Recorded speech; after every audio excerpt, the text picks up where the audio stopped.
The U.S. is on high alert as law enforcement officials brace for potentially more violence ahead of Inauguration Day and even potentially on Inauguration Day. We want to bring in Mike Baker. He's a co-founder of Diligence. He's also a former CIA officer. And Mike, great to have you back on the program. Last we spoke was during the Capitol riots just over a week ago. So now here we stand, less than a week from inauguration. From what we know at this point, thousands of National Guard troops are being sent to D.C. What do you think of the security measures that are in place ahead of the inauguration? Well, the inauguration, any inauguration, regardless of the incoming administration, is classified as a national security special event.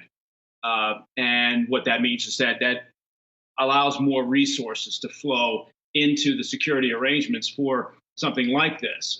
So the local, the state, the federal authorities, look, despite what happened on the 6th of January, and they're still looking at the hot wash on that, they're doing the investigation to determine exactly where the failures were. Was it a failure of intel collection or analysis, failure of resource allocation? Obviously, there was that. But the authorities do have significant, extensive experience in preparing for large-scale events like this. And I can guarantee you that following on from the 6th of January, those authorities fully understand how much scrutiny they're under going into the next few days. And they are doing everything possible and building in a great deal of redundancy as well. Mike, we're going to have Janet Napolitano, the former Secretary of Homeland Security, joining us a little bit later on. And one of the issues she talked about years ago was the infiltration of white nationalists, white supremacists into different security forces. So my question to you, how does the current security operation differentiate between, say, a genuine MAGA supporter from a red hat traitor from a white nationalist? How do they know the difference? Yeah, you touched on a very important point here, and it's a little bit like when you're trying to sift through what most people have heard now referred to as chatter, all the communication that goes on out there in social media and the dark web and wherever. When you're sifting through material like that, you're looking for, because there's a tremendous amount, right? You're looking for what is aspirational as opposed to what's inspirational, what is likely to be acted upon as opposed to what is something that you have to be aware of and catalog, but you're not acting upon it.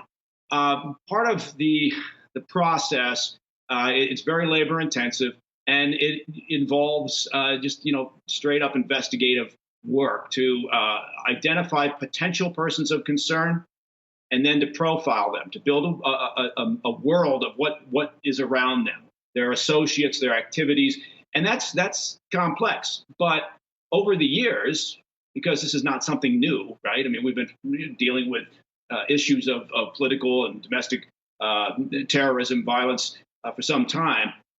There's an extensive database that you continually add to and then continually dip into and research when you get a new target on your radar.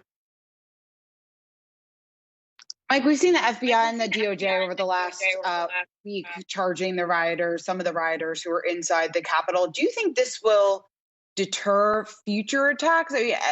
Talk about the impact that you think this could potentially have.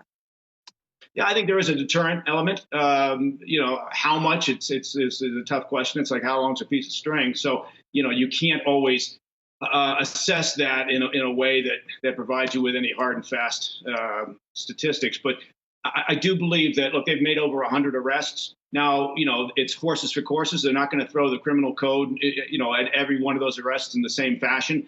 Obviously, they're prioritizing those that were involved, obviously, in violence, are at the top of the hit parade, all the way down to breaking and entering, or being, essentially some of those folks who were just like swept up in the moment, showed up and basically spent their time staring and looking inside the Capitol building, probably amazed that they were standing inside there. So there's varying levels of concern and conviction here. But I do think that the arrests and I think the charges and what takes place with some of those individuals will have somewhat of a deterrent impact. But part of the problem here is you've got to account for everything. You've got to plan for everything when you're talking about a security event like this.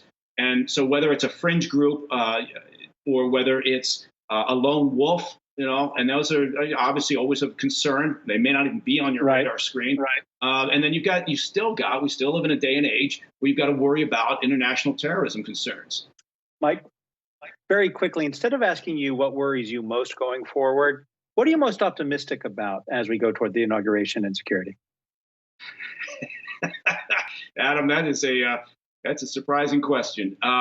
What am I most optimistic about? Look, I don't have a lot of optimism that we're going to dial the temperature down anytime soon.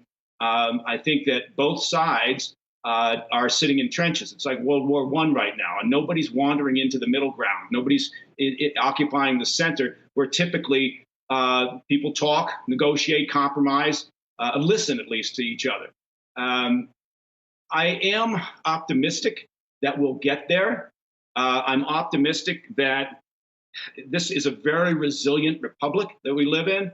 But I will say, look, I've spent most of my life overseas in some very unstable environments where political violence or environments where coups were almost a daily event, or insurrections, political violence. And it's sad that we have to spend all this time talking about this issue here in America. And so I am also optimistic that people will dial it back eventually.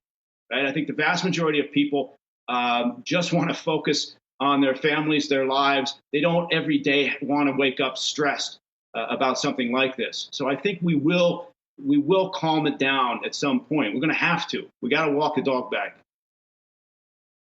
Mike Baker, great to have you back on the program. Co-founder of Diligence, also former CIA officer. Thanks for joining.